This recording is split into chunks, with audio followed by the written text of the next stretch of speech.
Welcome back to Roaming with Restless Women. Today I have with me Dallas-based Marty McDonald. Marty left her job in corporate America to first create a media company called Boss Women Media. She's on a mission to help women achieve more and remove fear as a barrier to those who have big goals and dreams. Like many, Marty decided to go for her dream of creating a community of empowerment, change, and freedom. She took an idea based on connection and turned it into a movement of more than 100,000 women that includes the multi-city Black Girl Magic Tour, the annual Boss Woman of the Year Summit, and a loyal community. Marty has also started a children's wear brand focusing on Black girls up to the age of 5. Olivia. Is it Ellie or Elle? Elle. Elle Olivia. I knew I was going to mess that up. Elle Olivia, which is carried in over 400 Target locations nationwide. Elle Olivia was created out of a medical situation that her daughter was diagnosed with before birth that necessitated immediate surgery right after she was born. And while Marty was in the NICU sitting with her baby, she realized that advocacy and representation were two key ingredients that Elle would need to navigate the world. So she launched Elle Olivia in 2022 to show Black girls big possibilities through the clothes that they wear. In May, they launched their lay and play sets that allowed babies and toddlers to sleep or on soft bamboo fabric. In 2023, Target again picked up the line and began selling it in their stores last October. So welcome, Marty. I probably screwed some of that up, but I had to edit your bio a little bit down so we can get it within time. How are you today? I am amazing. How are you? I am amazing too. So you are a really busy woman and a busy mother. So start first of all by telling me about your decision to leave corporate America and start your Boss Women Media company. Yeah, so back in 2017, December 1, 2017 to be exact, I left my corporate job. And really Julie, there was a couple of reasons why I left, but the main reason was because I didn't see myself. I didn't see anyone who looked like me, so I didn't know what was possible. And I think that's so interesting, right? When a woman doesn't see herself when she's sitting in a space that she's trying to build from, it's hard for her to navigate those waters to determine Yeah. how she stays on this course, right? And Mm-hmm. so for me, Absolutely. it it was, girl, you not here. Like, and you can fight the good fight of trying to create a seat for you to be at this table, or you can go create your own table. So I decided, you know what? I'm gonna go ahead and go create my own table and see what the outcomes can be developed from that. If I need to come back, I can come back. But my option wasn't to come back. My option was to say, you know what? I'm going to go and bet on myself. Amen, sister. I love that. That's perfect. And so what do you think gave you specifically the confidence to go and do that? I think it was a buildup, right? Confidence doesn't come just simply by saying you're going to go do something. If anything, you lose your confidence when things like that happen. I think confidence come from experiences and hardships, right? And so for me specifically, I grew up in a small town in Tennessee in a single parent household, and I had to navigate the waters of ambiguity in several ways, right? And I had to often find myself digging through or pushing through to get to the Yeah. next level. I think those early childhood years developed a ton of those early childhood years of hardship Mhm. developed a ton of confidence in me that I didn't necessarily know I was going to need or use as an adult, but it ended up working out in my favor. So as I was entering into these spaces of corporate America, right, I was like, I'm actually losing my confidence by being here. I'm Wow. losing what is my innate traits of strength and resilience because it's being demeaned in these environments.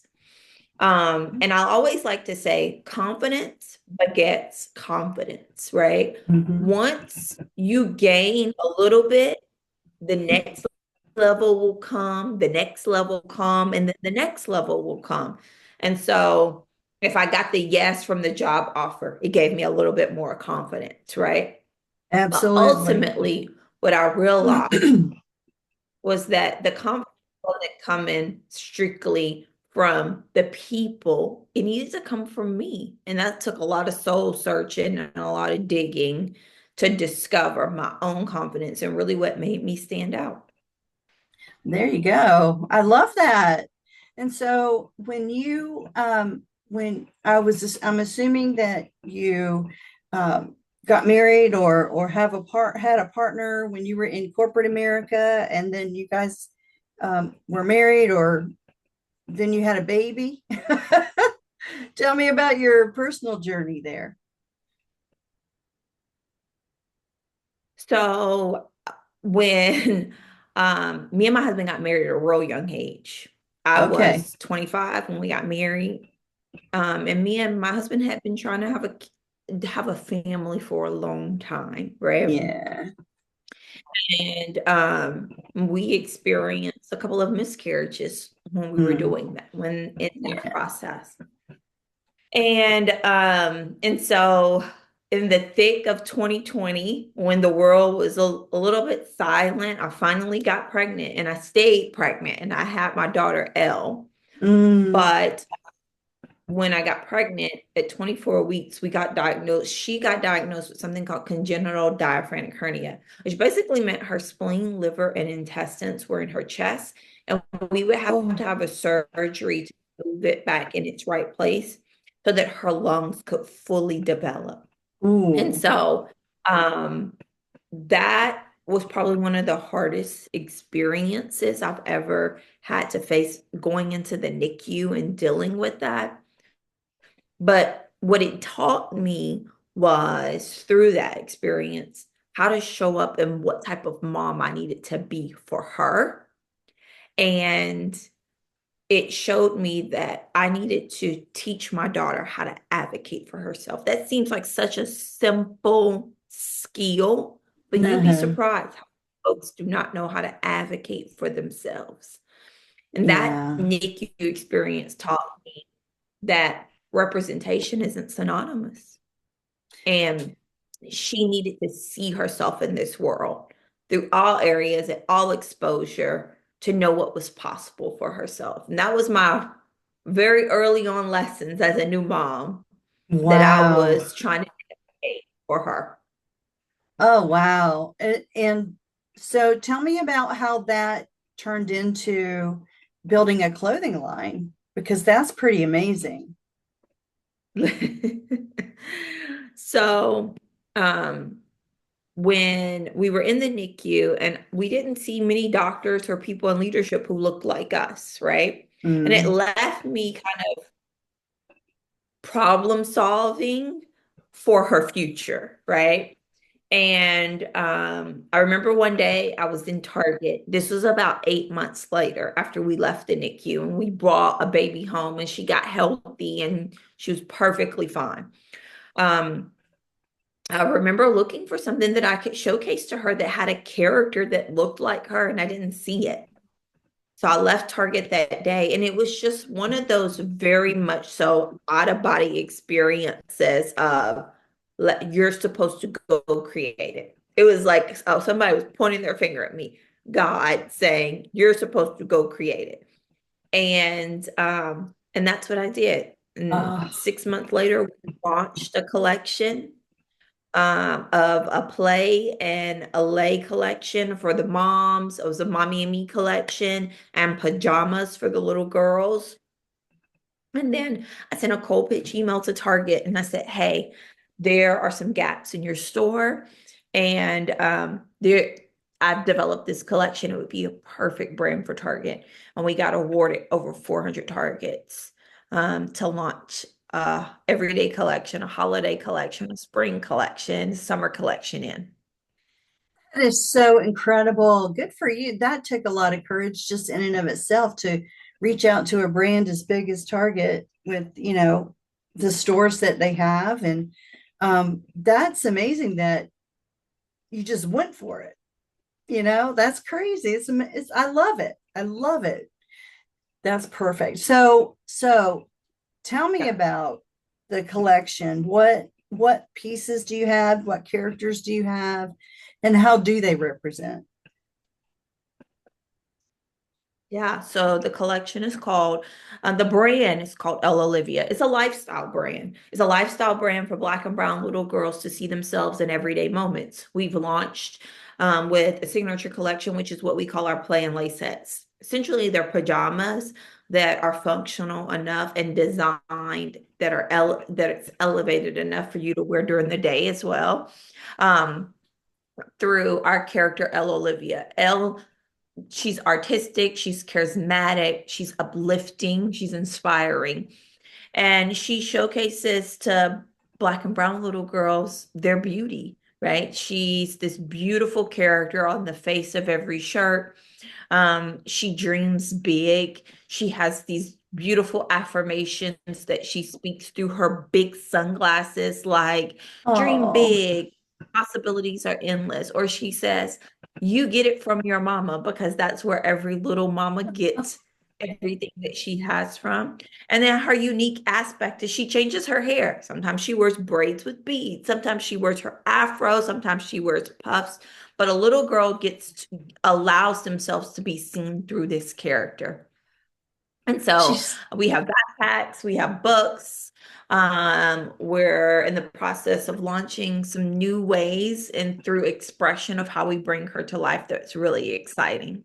Oh wow, that's just I can't wait to go into a Target and actually see your stuff on the shelf. I'll be like, oh my gosh, I got to get this for my grandson, even though he's Yeah. not brown or black, and even though And um, that's how we want to normalize it. You don't have, exactly. right? We want, my daughter wears Frozen, right? We want all little kids to be able to see themselves in this world. We want all little kids to know what's possible in this world. And we're just doing it, one toddler at a time. I Because I love believe that. that we create equitable societies for our little kids, they're going to be in a much better place than where we are.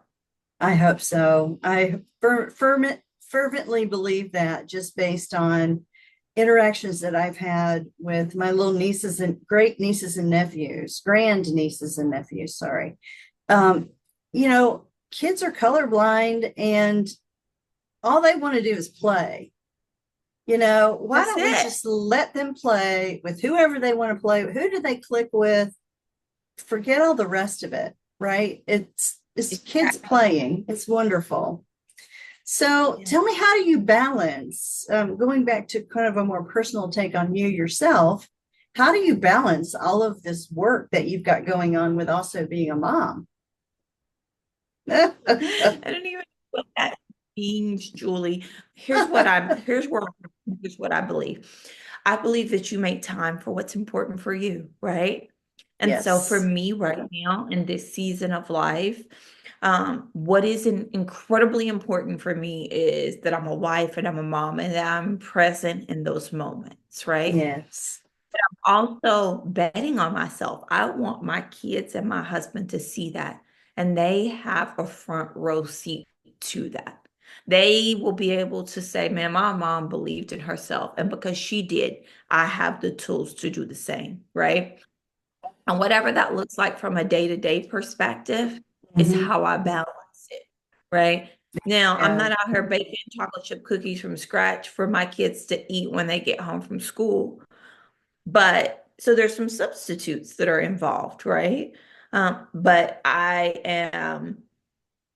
am pushing through to showcase to them how to be good decision makers, how to have the confidence that they need to navigate this world, and most importantly, um, how to lean into your faith and use that as your strategy. And Mhm. so that's how I'm showing what balance looks like in our house. And I don't have it figured out every day, 1000% at all.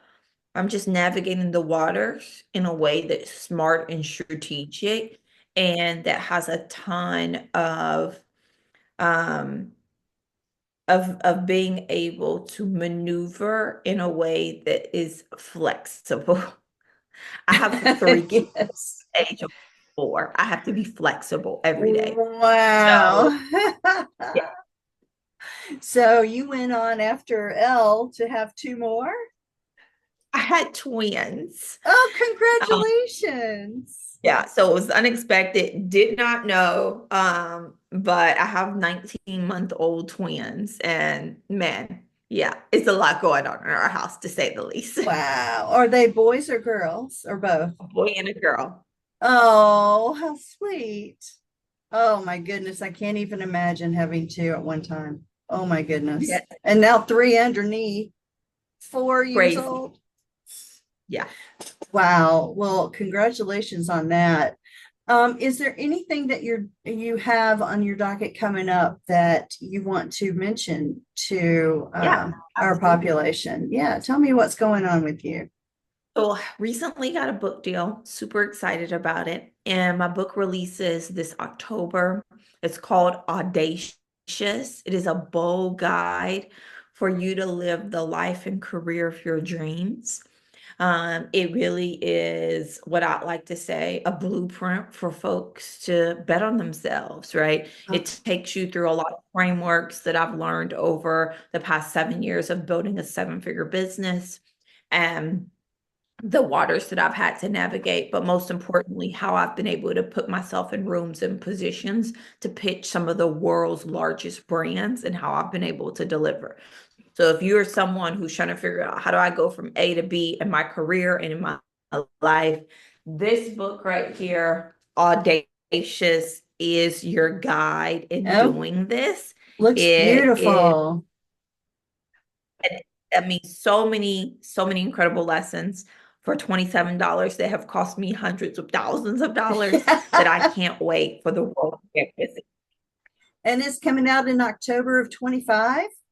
Yes. Oh, congratulations. I'll definitely make sure that's in the show notes. Thank Absolutely.